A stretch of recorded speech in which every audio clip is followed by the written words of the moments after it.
Hello student. विदेशी विनिमय बाजार पढ़ने के बाद हमारे मन में आता है कि विदेशी विनिमय बाजार, जैसा कि हम बाजार के बारे में पढ़ते हैं कि बाजार कई प्रकार के होते हैं। 3 प्रकार के बेसिकली बाजार के बारे में हम पढ़ते हैं। ठीक है, पूर्ण प्रतियोगिता बाजार, एकाधिकारी बाजार और एकाधिकारी प्रतियोगिता बाजार। तो ये तो माइक्रो इकोनॉमिक्स का कॉन्सेप्ट हुआ। अगर मैक्रो इकोनॉमिक्स यानी कि समष्टि अर्थशास्त्र में हम विदेशी विनिमय बाजार की बात करते हैं तो उसके प्रकारों की बात करते हैं। तो बेसिकली विदेशी विनिमय बाजार के 2 प्रकार होते हैं। पूरे वीडियो को देखिएगा लास्ट तक, तो आपके विदेशी विनिमय के दोनों प्रकारों को बारे में अच्छे से पता चल जाएगा, उसकी डेफिनेशन, उसके अर्थ और उसके विशेषताओं के बारे में भी।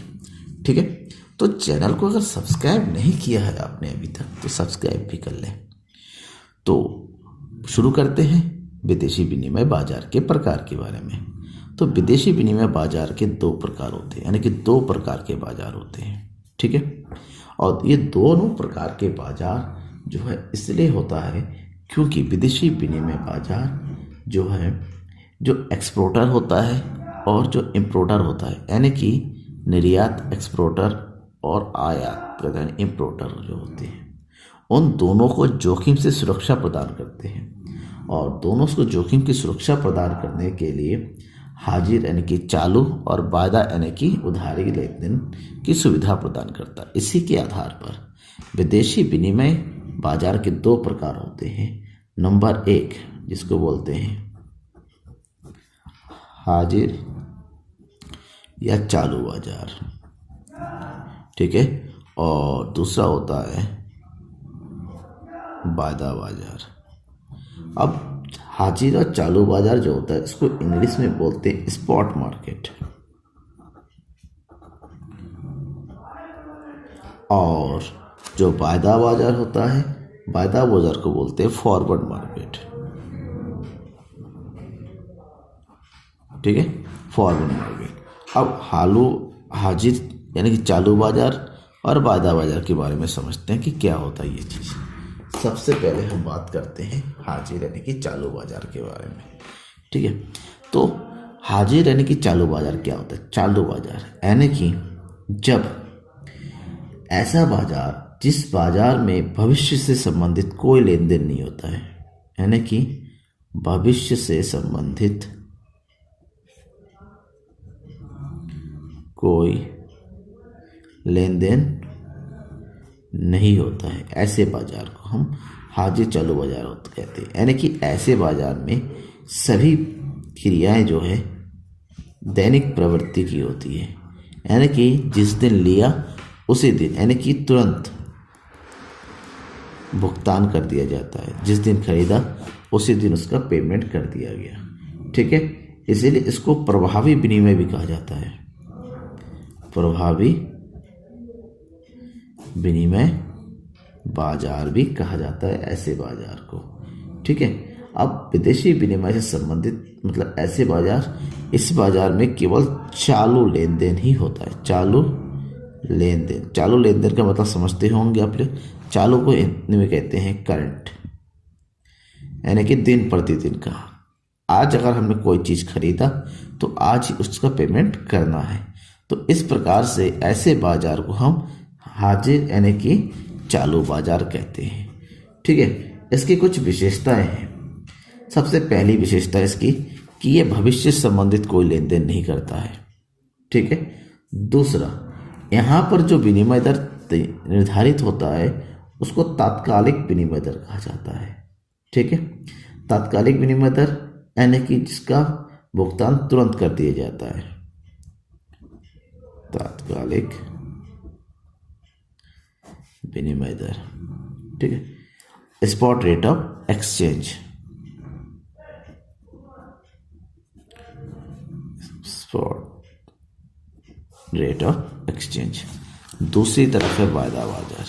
जैसा कि चालू बाजार में आपने देखा कि यहाँ पे सारी क्रियाएं वर्तमान से रिलेटेड होती है, दैनिक होती है, भविष्य का नहीं होता है। जबकि उसके उल्टा होता है वायदा बाजार।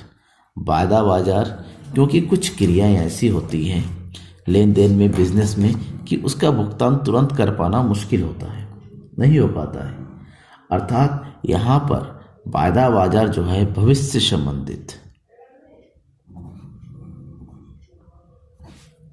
संबंधित लेन देन करता है, ठीक है ना। यानी कि आज अगर खरीदते हैं, अगर कोई चीज आज से खरीदा जाए तो उसका पेमेंट कल करेंगे। यानी कि यहाँ पर जो भी क्रियाएं होती हैं वो वायदा रूप में होती हैं, कि वायदा किया जाता है कि आज खरीदा तो कल पेमेंट करेंगे। तो इसलिए ऐसी प्रवृत्ति को बाजार, यहाँ पर जो लेन देन किया जाता है उसका भुगतान भविष्य में किसी दिन किया जाता है। भविष्य में किसी दिन जो पहले से तय कर दिया जाता है कि किस दिन भविष्य में पेमेंट करना है, ठीक है।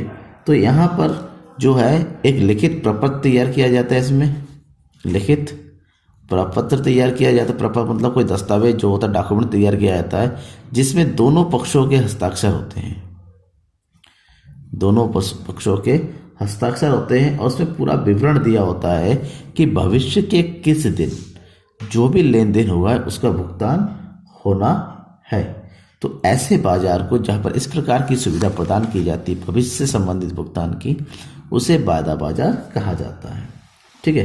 तो वायदा बाजार की विशेषताएं भी आप समझोगे कि ऐसे बाजार जहाँ पर भविष्य से संबंधित लेन देन किया जाता है, ऐसा बाजार जहाँ पर चालू लेन देन नहीं होता है, ठीक है ना, चालू लेन देन नहीं होता है। और यह बाजार जो है भविष्य से संबंधित विनिमय दर पर आधारित होता है। भविष्य की जो भी विनिमय दर निर्धारित होती है उसी दर पर जो है इसका भुगतान होता है। अब बात करते हैं कि भविष्य के संबंधित कारोबार क्यों होता है। ऐसा क्यों होता है कि आज खरीद कर भविष्य में उसका भुगतान किया जाता है। इसका कुछ कारण है। कारण क्या है? विनिमय दर में किसी भी प्रकार की अगर प्रतिकूल परिवर्तन के जोखिम से बचने के लिए वायदा दर का प्रयोग किया जाता है। अगर हमें लगता है कि आज अगर हम खरीदते हैं तो भविष्य में जाके वो सस्ता होने वाला है या किसी प्रकार की अगर नुकसान होने वाला था, उसकी भरपाई के लिए हम ये तय कर लेते हैं कि भविष्य की जो भी कीमत होगी उस पर भुगतान करेंगे। और दूसरा, सट्टे का लाभ उठाने। सट्टा यानी कि जुआ टाइप में जो होता है, यानी कि एक तरह की गैम्बलिंग होती है। हम सोचते हैं कि भविष्य में किसी वस्तु हमने कुछ खरीदा, मान लीजिए सीमेंट खरीदा, अगर हम मन में है, हमें अगर इस मार्केट का सीमेंट मार्केट का अंदाज़ा, हम ये सोचते हैं कि आने वाले 6 महीने में सीमेंट का रेट आज के रेट से कई गुना ज़्यादा हो जाएगा, ठीक है। तो हमने सीमेंट आज ही खरीद के रख लेते हैं और 6 महीने बाद उसको अगर बेचते हैं तो प्रॉफिट ज़्यादा हो जाता है। तो इस प्रकार से यहाँ पर एक सट्टे का लाभ उठाया जा सकता है। भविष्य से संबंधित जो भी प्रतिफल होता है उसका कभी कभी इसका नुकसान तो होता ही है, लेकिन क्योंकि यहाँ पर रिस्क लिया जाता है और रिस्क का कारोबार होता है, इसलिए इसको वायदा बाजार कहा जाता है। Thank you.